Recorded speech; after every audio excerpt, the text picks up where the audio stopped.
வணக்கம். புதுச்சேரியில் கிறிஸ்துமஸ் பண்டிகை கோலாகலமாக கொண்டாடப்பட்டு வருகிறது. அனைத்து தேவாலயங்களிலும் நடைபெற்ற சிறப்பு திருப்பலியில் வெளிநாட்டினர் உள்பட ஆயிரக்கணக்கான கிறிஸ்தவர்கள் கலந்து கொண்டு பிரார்த்தனை செய்து வழிபட்டனர். புதுச்சேரி மாநிலத்தில் கிறிஸ்துமஸ் பண்டிகை வழக்கமான உற்சாகத்துடன் கொண்டாடப்பட்டு வருகிறது. புதுச்சேரியில் உள்ள அனைத்து தேவாலயங்களிலும் நள்ளிரவு தொடங்கிய சிறப்பு பிரார்த்தனைகளில் ஏராளமான கிறிஸ்தவர்கள் புத்தாடை அணிந்து கொண்டு பிரார்த்தனையில் ஈடுபட்டனர். அதன் ஒரு பகுதியாக மிஷன் வீதியில் உள்ள நூற்றாண்டு பழமையான தூய ஜென்மராக்கினி அன்னை பேராலயத்தில் நள்ளிரவு சிறப்பு பிரார்த்தனை நடைபெற்றது. இந்த பிரார்த்தனையில் ஏராளமான கிறிஸ்தவர்கள் கலந்து கொண்டனர். அதனையடுத்து புதுச்சேரி கடலூர் மாவட்ட பேராயர் பிரான்சிஸ்ட் கலிஸ்ட் குழந்தை இயேசு சொரூபத்தை ஆலய வளாகத்தில் அமைக்கப்பட்டு இருந்த குடிலில் வைத்தார். மேலும் சரியாக 12:01 மணியில் பிரார்த்தனையில் ஈடுபட்ட கிறிஸ்தவர்கள் தங்களது அருகில் இருந்தவர்களுக்கு கிறிஸ்துமஸ் வாழ்த்துக்களை தெரிவித்து கைகளை குலுக்கி வாழ்த்துக்களை தெரிவித்துக் கொண்டனர்.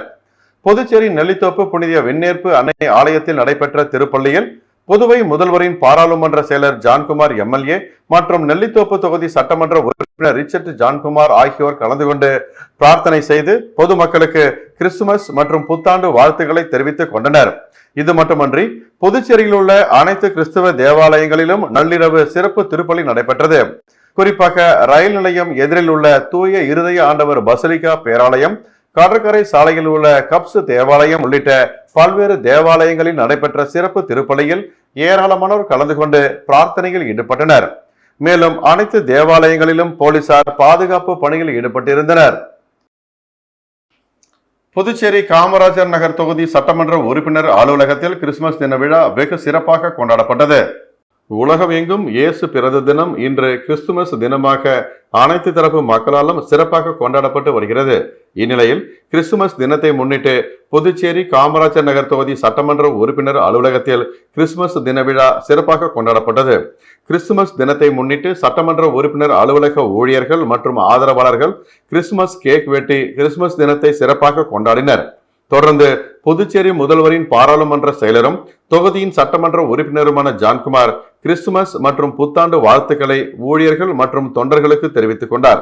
நிகழ்ச்சியின் போது திரளான பகுதி பொதுமக்கள், சட்டமன்ற உறுப்பினர் அலுவலக ஊழியர்கள் மற்றும் சட்டமன்ற உறுப்பினரின் ஆதரவாளர்கள், தொண்டர்கள் திரளாக உடனிருந்தனர். இயேசு பிறந்த நாள், அவர் இயேசு பிறந்து இன்றோடு 2024 வருடம் நிறைவு பெற்றிருக்கிறது என்பதை இதன் மூலம் தெரிவித்துக் கொள்கிறேன். அவர் போதித்த அன்பு, அதை மட்டும் நம்ம அத்தனை பேரும் ஃபாலோ பண்ணா இந்த உலகத்தில் எந்த தப்பு நடக்காது என்பதை ஆணித்தரமா சொல்லுகிறோம். அது என்ன சொல்றேன்னு கேட்டீங்கன்னா, தன்னைத்தான் நேசிப்பது போல பிறரையும் நேசிச்சுட்டாக்கா இந்த உலகத்தில் எந்த தவறு நடக்காது என்பது அவர் போதித்த இந்த விஷயங்களை நாம் அனைவரும் கடைபிடிக்க வேண்டும் என்று கூறி இந்த கிறிஸ்துமஸ் கேட்க வேண்டும் என்பதை உங்கள் அனைவரும் சந்தோஷப்படுத்துகிறேன்.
புதுச்சேரி முதலியார்பேட்டை தொகுதியை சேர்ந்த பொதுமக்களுக்கு நிவாரணப் பொருட்களை முதல்வரின் பாராளுமன்ற செயலர் ஜான்குமார் எம்எல்ஏ வழங்கினார்.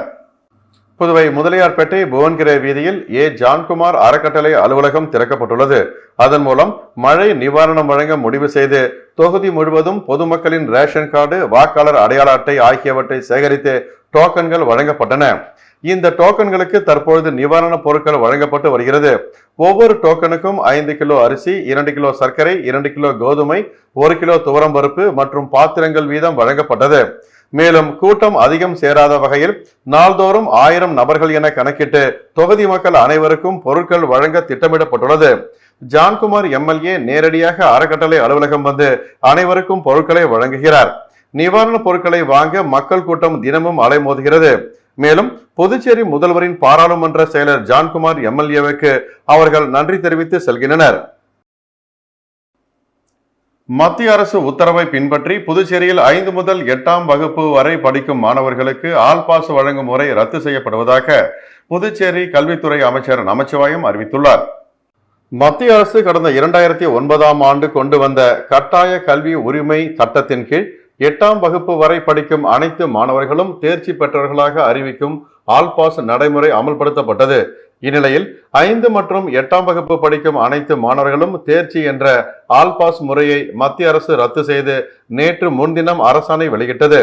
இதற்கு தமிழ்நாடு உள்ளிட்ட 15 மாநிலங்கள் எதிர்ப்பு தெரிவித்துள்ளன. அதே சமயம் தேசிய ஜனநாயக கூட்டணி ஆட்சி நடைபெறும் புதுச்சேரி மாநிலத்தில் ஏற்கனவே பள்ளி கல்லூரிகளில் புதிய கல்விக் கொள்கை அமல்படுத்தப்பட்டுள்ளது. மேலும் அனைத்து அரசு பள்ளிகளும் சிபிஎஸ்இ பள்ளிகளாக மாற்றப்பட்டுள்ளது. இந்நிலையில் புதுச்சேரி கல்வித்துறை அமைச்சர் நமச்சிவாயம் கூறுகையில், மாணவர்களின் கல்வித்தரத்தை கருத்தில் கொண்டு 5, 8ஆம் வகுப்பு மாணவர்களுக்கு ஆல் பாஸ் வழங்கும் முறையை ரத்து செய்து மத்திய அரசு ஆணை பிறப்பித்துள்ளது. புதுச்சேரியில் உள்ள அனைத்து அரசு பள்ளிகளிலும் சிபிஎஸ்இ பாடத்திட்டத்தின் கீழ் மாணவர்களுக்கு பாடம் கற்பிக்கப்பட்டு வருகிறது. மத்திய கல்வி ஆணையத்தின் கட்டுப்பாட்டில் புதுச்சேரி இருக்கிறது. எனவே மத்திய அரசு எத்தகைய உத்தரவு பிறப்பித்துள்ளதோ அந்த உத்தரவை புதுவை அரசும் ஏற்று செயல்படுத்தும். இனி 5, 8ஆம் வகுப்பு மாணவர்களுக்கு ஆல் பாஸ் வழங்கும் முறை ரத்து செய்யப்படும் என அவர் கூறினார். கடும் எதிர்ப்புக்கு இடையில் புதுச்சேரியில் உயர்த்தப்பட்ட பஸ் கட்டணம் அமலுக்கு வந்துள்ளது. புதுவையில் கடந்த சில நாட்களுக்கு முன்பு பஸ் கட்டணம் உயர்த்தப்பட்டு அறிவிப்பு வெளியானது. பஸ் கட்டண உயர்வுக்கு அரசியல் கட்சியினர் கடும் கண்டனம் தெரிவித்து வருகின்றனர். உயர்த்தப்பட்ட கட்டணத்தை வாபஸ் பெற வேண்டும் என வலியுறுத்தி வருகின்றனர். இந்நிலையில் உயர்த்தப்பட்ட பஸ் கட்டணம் இன்று முதல் அமலுக்கு வந்துள்ளது. புதுவை சாலை போக்குவரத்து கழகம் புதிய பஸ் கட்டண விவரத்தை அறிவித்துள்ளது. இதன்படி புதுவையிலிருந்து சென்னைக்கு கிழக்கு கடற்கரை சாலை வழியாக செல்ல ரூபாய் 155 இருந்து 160 ரூபாயாகவும், காரைக்காலுக்கு 125 இருந்து 130 ரூபாயாகவும், வேளாங்கண்ணிக்கு 160 ரூபாயில் இருந்து 170 ரூபாயாகவும், நாகப்பட்டினம் செல்ல ரூபாய் 145 இருந்து ரூபாய் 160 கட்டணம் நிர்ணயிக்கப்பட்டுள்ளது. காரைக்காலிலிருந்து சென்னைக்கு ரூபாய் 275, கோவைக்கு ரூபாய் 345 இருந்து 360 ரூபாய் கட்டணம் நிர்ணயிக்கப்பட்டுள்ளது. புதுவையிலிருந்து திருப்பதிக்கு ரூபாய் 265 இருந்து 275 ரூபாய் கட்டணமாக நிர்ணயிக்கப்பட்டுள்ளது. புதுவை மக்களுக்கு முதல்வரின் பாராளுமன்ற செயலர் ஜான்குமார் கிறிஸ்துமஸ் மற்றும் புத்தாண்டு வாழ்த்துக்களை தெரிவித்துள்ளார். இது தொடர்பாக அவர் வெளியிட்டுள்ள வாழ்த்து செய்தியில், நாம் மற்றவர்களிடம் எதை எதிர்பார்க்கிறோமோ அதையே மற்றவர்களுக்கும் செய்ய வேண்டும் என்ற இயேசுபிரானின் போதனையை மனத்தில் கொண்டு அனைவரையும் சமமாக பாவித்து அன்பு செலுத்திட வேண்டும். உலகெங்கும் அமைதியும் மகிழ்ச்சியும் நிலவ வேண்டும். போட்டி பொறாமைகள் அகல வேண்டும். ஏழைகளின் துயரங்கள் நீங்க வேண்டும். உலகம் வளம் பெற வேண்டும். அதை நனவாக்க உழைப்போம் என இயேசுபிரான் அவதரித்த இந்நாளில் உறுதியேற்போம். அனைவருக்கும் ஆரோக்கியத்தையும் செல்வ வளத்தையும் கொடுத்து வளமான வாழ்க்கையை உருவாக்கட்டும். நட்சத்திரம் நம் வீடுகளில் ஜொலிப்பது போல உள்ளங்களிலும் வாழ்விலும் ஜொலிக்கட்டும். போட்டி பொறாமைகள் ஒழிய வேண்டும். மனித நேயம் தழைக்க வேண்டும். இதனை கடைபிடித்து ஏழ்மை அகல வேண்டும். இயேசுபிரான் போதித்த போதனைகள் படி நடந்தால் எந்நாளும் நன்னாளாக அமையும். அதுவே வாழ்க்கையின் வெற்றியாகும்.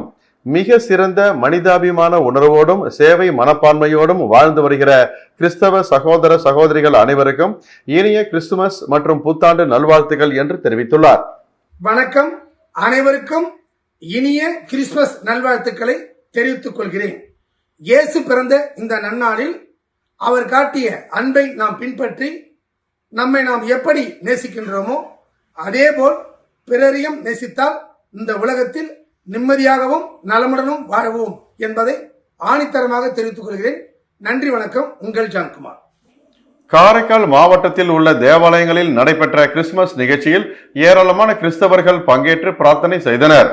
காரைக்கால் மாவட்டத்தில் புகழ்பெற்ற புனித தேற்றரவு அன்னை ஆலயம் பிரெஞ்சுக்காரர்கள் ஆட்சி காலத்தில் 1759ஆம் ஆண்டு கட்டப்பட்ட பழமை வாய்ந்த ஆலயமாகும். ஆங்கிலேயர்கள் படையெடுப்பின் காரணமாக சேதம் அடைந்து 2ஆம் முறையாக ஆலயம் புதுப்பிக்கப்பட்டு பிரெஞ்சுக்காரர்கள் கட்டுப்பாட்டில் இருந்தது குறிப்பிடத்தக்கது. 133 அடி உயர மணிக்குண்டு கோபுரம் உள்ள ஆலயம் என்பதும் மற்றொரு சிறப்பாகும். இவ்வாலயம் சுமார் 300 ஆண்டுகள் பழமை வாய்ந்ததாகும். இரவு 12 மணிக்கு சிறப்பு திருப்பலியை ஆலய பங்கு தந்தை பால்ராஜ்குமார் நடத்தி வைத்தார்.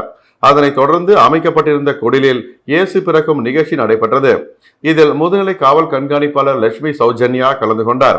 தேவாலயத்தில் ஏராளமான கிறிஸ்துவ மக்கள் கலந்து கொண்டு பிரார்த்தனை செய்தனர். இதேபோல காரைக்கால் மாவட்டத்தின் முக்கிய தேவாலயங்கள் ஒன்றான கோட்டுச்சேரி தூய சகாய அன்னை பேராலயத்திலும் கிறிஸ்துமஸ் சிறப்பு திருப்பலியுடன் இயேசு கிறிஸ்து பிறக்கும் நிகழ்வு வெகு சிறப்பாக நடைபெற்றது. இதில் கோட்டுச்சேரி பங்கு மக்கள் உள்ளிட்ட ஏராளமான கிறிஸ்தவர்கள் கலந்து கொண்டு பிரார்த்தனை செய்தனர். முன்னாள் பாரத பிரதமர் அடல் பிகாரி வாஜ்பாயின் பிறந்தநாளை முன்னிட்டு அவரது திருவுருவப் படத்திற்கு கவர்னர் கைலாஷ்நாதன், முதலமைச்சர் ரங்கசாமி மற்றும் அமைச்சர்கள், சட்டமன்ற உறுப்பினர்கள் மலர் தூவி மரியாதை செலுத்தினர்.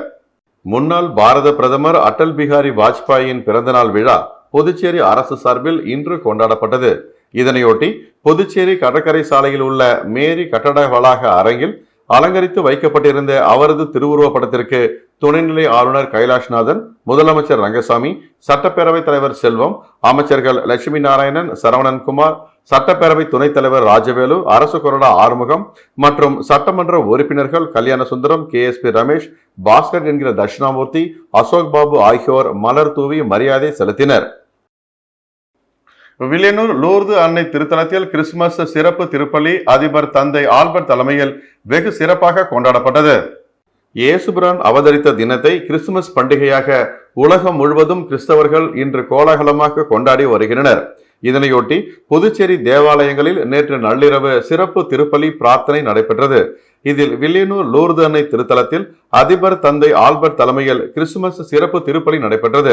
இதில் அருள் தந்தையர்கள் ஆல்வின் அன்பரசு, டொமினிக் சாவியோ, துணைத் தலைவர் டொமினிக், பொருளாளர் தர்மதுரை மற்றும் கன்னியாஸ்திரிகள், ஏராளமான கிறிஸ்தவர்கள், இறைமக்கள், பக்தர்கள் திரளாக கலந்து கொண்டு கிறிஸ்து பிறப்பின் வாழ்த்துக்களை ஒருவருக்கொருவர் பகிர்ந்து கொண்டனர். கிறிஸ்துமஸ் பண்டிகையையொட்டி தேவாலயங்கள் அலங்கார மின் விளக்குகளால் அலங்கரிக்கப்பட்டு ஜொலித்தன. மேலும் ஆலயத்தின் வளாகத்தில் கிறிஸ்துமஸ் மரம் குடில்கள் அமைக்கப்பட்டுள்ளதை பொதுமக்கள் கண்டுகளித்து வருகின்றனர். கிறிஸ்துமஸ் தினத்தை முன்னிட்டு ஆலயத்தில் பக்தர்கள் திரளாக கலந்து கொண்டு சிறப்பித்தனர். புதுச்சேரி பாஜக இளைஞரணி சார்பில் முன்னாள் பாரத பிரதமர் அடல் பிகாரி வாஜ்பாயின் பிறந்தநாளை ஒட்டி அன்னாரது உருவப்படத்திற்கு மலர் தூவி மரியாதை செலுத்தப்பட்டது. தொடர்ந்து ஏழை எளிய மக்களுக்கு, மருத்துவமனைக்கு வரும் நோயாளிகளுக்கும் அன்னதானம் வழங்கப்பட்டது. புதுச்சேரி மாநில பாரதிய ஜனதா கட்சியின் இளைஞரணி சார்பில் பாரத ரத்னா முன்னாள் பாரத பிரதமர் வாஜ்பாயின் பிறந்தநாள் விழா வெகு விமர்சையாக பல்வேறு இடங்களில் கொண்டாடப்பட்டது. அதன் ஒரு பகுதியாக எல்லப்பிள்ளைச்சாவடியில் உள்ள ராஜீவ்காந்தி அரசு மகப்பேறு குழந்தைகள் மருத்துவமனை அருகே கொண்டாடப்பட்டது. மாநில இளைஞரணி தலைவர் அற்புதராட்சி தலைமையில் மாநில இளைஞரணி பொது செயலாளர் வருண் கணபதி முன்னிலை வகித்தார். விழாவில் சிறப்பு அழைப்பாளர்களாக மாநில பொது செயலாளர்கள் மோகன்குமார், மௌலி தேவன் கலந்து கொண்டு அலங்கரிக்கப்பட்ட வாஜ்பாயின் திருவுருவப் படத்திற்கு மலர் தூவி மரியாதை செலுத்தினர். அதனைத் தொடர்ந்து ஏழை எளிய மக்களுக்கு அன்னதானம் வழங்கப்பட்டது. இந்நிகழ்ச்சியில் பொது செயலாளர்கள் வருண் கணபதி, துணைத் தலைவர் விக்ரமன், விஜய், மாநில செயற்குழு உறுப்பினர் பாலாஜி, புகழேந்தி, சக்தி, ராசு உள்பட பல நிர்வாகிகள் உடனிருந்தனர். புதுவை சபாநாயகர் மீது சுயேட்சை சட்டமன்ற உறுப்பினர் சிவசங்கர் நம்பிக்கையில்லா தீர்மானம் கொண்டுவர கடிதம் அளித்துள்ள சம்பவம் மீண்டும் பரபரப்பை ஏற்படுத்தியுள்ளது.